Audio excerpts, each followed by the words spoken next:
Hello. Are you ready to study from the book of Proverbs? We're going to be in Proverbs 27. And in chapter 27, the format goes back to what we are familiar with in Proverbs, those one-liners. And so let's take a look at what he has to say here in Proverbs 27. Do not boast about tomorrow, for you do not know what a day may bring forth. Sound familiar? It should. James uses this same passage. And don't boast about tomorrow because you don't know what the day might bring forth. And I suppose there's a lot of lessons. The point is, use your time wisely. Live for today. Some people are always putting things off into tomorrow. I guess there's a little bit about procrastination too. You don't know if you have tomorrow, so get it done today. Quit putting things off. Stop doing that. Stop waiting for tomorrow. Only God knows the future. In verse 2, let another praise you and not your own mouth, a stranger and not your own lips. Quit tooting your own horn, we would say. Stop tooting your own horn. Stop bragging about yourself. Self-promotion. In fact, verses 1 and 2 does go together in some ways because they're both talking about boasting. And James says that boasting is a sin. So don't boast about tomorrow and what you're going to do tomorrow and how great tomorrow is going to be and how you're going to do something tomorrow. Don't boast about yourself, but live one day at a time. And if there's anything to boast about, let somebody else do it for you. Verse 3, a stone is heavy and the sand weighty, but the provocation of a fool is heavier than both of them. Rock is heavy. Stone is heavy. Sand is heavy. It's a funny thing because this morning on my Facebook memories was building those walls down by the basement at the church building. Those block walls that we put together. We spent the whole summer doing that, and that was a lot of work. That rock was heavy. The sand was heavy, and it was all heavy. It was a weighty thing. And, he's saying that stones are heavy and the sand weighty, but the provocation of a fool is heavier than both of those. Sometimes we think that fools are just a bunch of idiots and we don't have to worry about them, but he's just reminding us even a fool can be really dangerous. They can do a lot of damage. They can wear you out. And so just don't underestimate the damage that a fool can do. Verse 4, wrath is fierce, and anger is a flood. But who can stand before jealousy? Which is worse, anger or jealousy? Well, jealousy is definitely quieter, and it's also a lot more dangerous. Anger, you think of anger and the danger of anger. Wrath is fierce, and anger is a flood. But who can stand before jealousy? Jealousy can be so dangerous, that green-eyed monster. In the Gospels, it tells us that the Jewish leaders brought Jesus before Pilate because of envy. And Solomon is warning us about the dangers of being jealous. 5, better is open rebuke than love that is concealed. Better is open rebuke. I don't think he's necessarily promoting open rebuke. That's a terrible thing to be rebuked in front of everybody. But he's saying open rebuke might be bad, but it's not as bad as having love that's concealed. Not telling somebody that you love them, not saying it, not showing it, not expressing it. That is just so hard. The grave is going to be quiet enough. So don't waste your time not telling someone you love them. Better is open rebuke than love that is concealed. Don't conceal it. Faithful are the wounds of a friend, but deceitful are the kisses of an enemy. You know, a friend might wound you. He might cause you a little bit of pain, but he's going to do it sincerely. There's nothing in his heart that is bad. Faithful are the wounds of a friend. He's doing it because he loves you. Ever deceitful are the kisses of an enemy.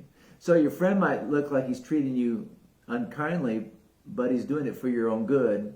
An enemy might treat you kindly, but he's not doing it for your good. Remember that Judas came up to Jesus and he kissed him. Deceitful are the kisses of an enemy.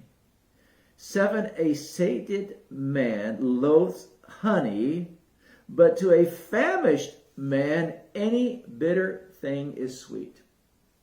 If you have plenty to eat and you're full, and maybe if you overeat, nothing sounds good if you have just been eating and eating. Even honey doesn't sound good after a while.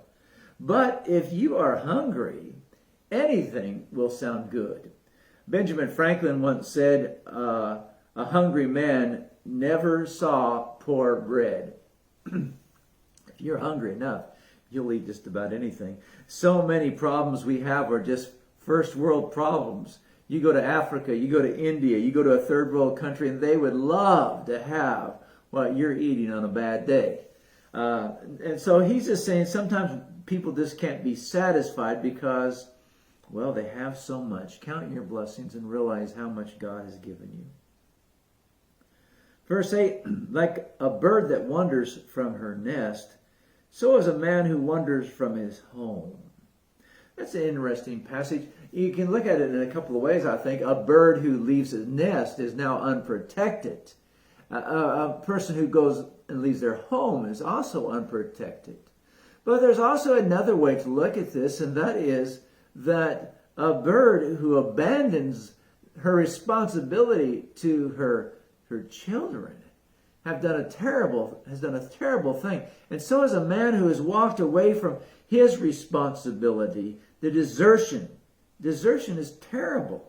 And so here you have this gross thing of a bird that wanders from her nest. So is a man who wanders from his home. Both are terrible things to see. Oil and perfume make the heart glad, so a man's counsel is sweet to his friend. Oil and perfume, those were used to rub on people after a long journey to soothe their aching bodies, and it can make you feel good, so a man's counsel is sweet to his friend. When a friend tells you something, when he counsels you, he's doing it for your good, and you realize it's for your good. And so it's interesting. Oil and perfume. You know, perfume, someone said a compliment is like smelling perfume. It's okay to smell it, just you don't want to drink the entire bottle. And so here's an honest man who comes up and gives his friend counsel. He says it's like oil and perfume. Verse 10, do not forsake your own friend or your father's friend, and do not go to your brother's house in the day of your calamity. Better is a neighbor who is near than a brother who is far away. Isn't that an interesting passage? Friendship is such a theme in the book of Solomon. It's a subtlety that he uses towards friendship, talking about how important friends are to one another, and how great it is to have friends. And here you can trust a close friend, he says. You know, my brother is so far away, and I'm sad that he's going through a time of calamity and that I can't go and be with him all the time. But he has friends that are there. And this passage would say to him, rely on those friends. And he is. He's relying on his wife. He's relying on his friends at work. And, don't go to your brother's house the day of your calamity. Better is a neighbor who's near than a brother who's far away. Friends can be such a vital thing to have in your life. Verse 11, be wise, my son, and make my heart glad, that I may reply to him who reproaches me. Nothing so wonderful as bragging about your kids. let me tell you about my kids. And he's saying, be wise, my son, and make my heart glad, that I may reply to those who reproach me. Nothing as wonderful as bragging about your kids, but nothing is as painful as when our kids live like fools. And so he's just pleading with his children to be wise. Verse 12, a prudent man sees evil and hides himself. The naive proceed and pay the penalty. Here's a contrast between the prudent person and the naive. The prudent man, he's careful about what he does, and when he sees evil and when he sees danger, he runs from that. The naive person, he's careless. He'll just run right into the face of trouble, and he'll have all kinds of problems. Compare this with chapter 22 and verse 3. There it says the prudent sees the evil and hides himself, but the naive go on and are punished for it. Almost the same thing being said. A prudent guy, he sees trouble and he doesn't follow it. The naive just goes in and he's going to pay for the penalty of it. Verse 13, take his garment when he becomes surety for a stranger, and for an adulterous woman hold him in pledge. Now, that's another interesting passage. There's that aspect that he says, if you're going to loan money, get collateral. Take the collateral from this person so that you don't lose your money, so you don't lose the value of what you've given to that person. But if it's an adulterous woman, hold him in pledge. The adulteress is going to cost him his life. He is going to pay for it. A collateral from a loan, he might lose that. That's one thing. The collateral for getting involved in an adulterous relationship, you are going to lose your life. You're going to lose your respect. You're going to lose so much. And so don't do that. I think that's a way to look at that too. Verse 14, he who blesses his friend with a loud voice early in the morning, it will be reckoned a curse to him. Be careful what you say in the morning. No matter how friendly, no matter how kind, if you are loud and boisterous in the morning, if you're one of those morning people who wake up and just want to talk to everybody, it's just going to be heard as cursing. I'm a morning person. And I have to remember not to get too loud in the morning because everybody will think I'm cussing at them. I had a friend, and there's that gospel song, I'll meet you in the morning, talking about after we die and after the resurrection and we're in heaven. I'll meet you in the morning. He says, I don't think that's scriptural. Nothing good ever happened in the morning. Some people just aren't morning folks. And so be careful if you are, because he who blesses his friend blesses them with a loud voice early in the morning, it will be reckoned a curse to him. Pretty good common sense. 15, a constant dripping on a day of steady rain and a contentious woman are alike. Do we really need to comment on that? Is there really a need for commentary? Verse 16, he who would restrain her restrains the wind and grasps oil with his right hand. You can't stop her. You can't hide her. It's like restraining the wind or grasping something all oiled up with your hand. It just slips away. You can't stop. And I think the warning here is be careful of what kind of woman you marry. Make sure that you marry somebody who's not contentious, who doesn't want to argue all the time because it's going to drive you crazy. And you can't stop her, you can't hide her, and she will embarrass you.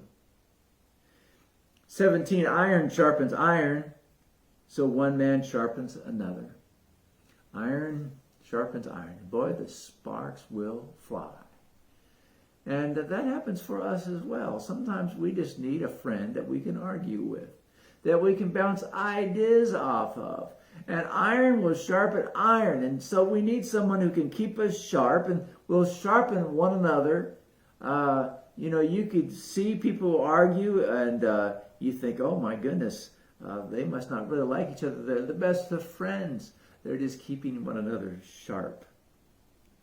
Verse 18, he who tends the fig tree will eat its fruit, and he who cares for his master will be honored. There's this importance of hard work. You work hard and you will have the rewards of that work. You be faithful to your master and you will be honored. You will reap what you sow. In 1 Corinthians, the 9th chapter, Paul uses this reasoning. In 1 Corinthians 9, verse 7, he says, who at any time serves as a soldier at his own expense? Who plants a vineyard and does not eat the fruit of it? Or who tends a flock and does not use the milk of the flock? You get rewarded for the work you do. And in that section, he's talking about people who preach, that they should be rewarded for what they have done with the gospel. And the church here has been very, very good at making sure that I have been taken care of, and I appreciate that greatly. Verse 19, as in water face reflects face, so the heart of man reflects man. If you look in the water, clear, still water, you can see your own reflection. We have mirrors today. We can see it. You can see yourself. But that doesn't really show who we really are. You don't know who a person really is unless you can look in their heart. And since none of us can judge another person's heart, we really don't know who that other person is, and we need to be careful about how we judge somebody. And in fact, in heaven, everything's going to be turned around. The weak will be strong, the first will be last will be first. And be careful how you judge somebody else, because only by reading their heart can you really know who they are. Sheol and Abaddon are never satisfied, nor are the eyes of man ever satisfied. Sheol and Abaddon, these are the realm of the dead, the grave, we would say. They're never satisfied. There's always somebody dying. One out of every one of us is going to die. And it's just like that, Sheol and Abaddon are never satisfied. They never have had enough. They always want more. And he said, people are just like that. They always want more. They always want just one more. They ask a wealthy guy, do you want just everything in the world? He says, no, I only want the property next to my property. You know, I just want the property next to my property. Well, think about that. It's insatiable. He just cannot be made happy. He's like the grave. He just wants more, never satisfied. Verse 21, the crucible is for silver and the furnace for gold, and each is tested by the praise accorded him. Now, that's another interesting thing. Gold is shown to be pure by fire, and so is silver.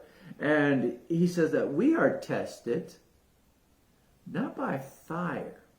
And sometimes we look at this and we're tested by suffering, and that's not the case here. And here he says the test is how we respond to praise. What happens when we are successful? Some people become real jerks when they're successful. And, we find out who the true person is when they finally have praise. Praise can tell us a lot about somebody. That's an interesting idea, interesting concept, isn't it? 22, though you pound a fool in a mortar with a pestle along with crushed grain, yet his foolishness will not depart from him. You could crush a fool until small particles and he'll still be a fool. You just can't crush it out of him. Some folks just aren't going to make it. They just aren't going to get very far. You can't even beat foolishness out of them. You can crush it out of them, yet they are still foolish. Jesus said that what we all need is to be born again. There's really no improvement unless it is a spiritual change, a change of heart that comes only by God. Jesus didn't come to make bad people good, nor to make good people better. He came to make dead people alive. He came to change us from the inside out, to change our heart, to show us what love, what mercy, what grace, what forgiveness, what kindness can look like. And when you feel it in your heart, what a tremendous change is made in your life. Some people you just can't pound foolishness out of unless they're willing to make the change themselves. It starts with our heart yielding to God. Well, the next few verses, 23 through 27, go together, so we'll read them together.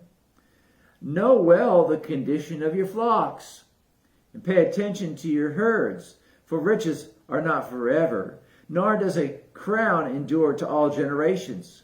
When the grass disappears, the new growth is seen, and the herbs of the mountains are gathered in. The lamb will be for your clothing, and the goats will bring the price of a field, and there will be goat's milk enough for your food, for the food of your household, and sustenance for your maidens. You take care of your property, and it will take care of you. This is the environmentalist motto. You take care of the earth, and the earth is going to take care of you. Get closer to home. Take care of the things which you make a living by. My dad, use him as an example again. He had an excavation business. He had tractors and a dump truck. And it's every Saturday I went to work with my dad. I went down to the yard where he kept his equipment, and we would change oil. We change oil every single week. It's crazy. We change spark plugs every single month. Because what he would say, well, it's easier to do it all now and take care of it now than if I break down. He says, if I break down, I'm not making any money.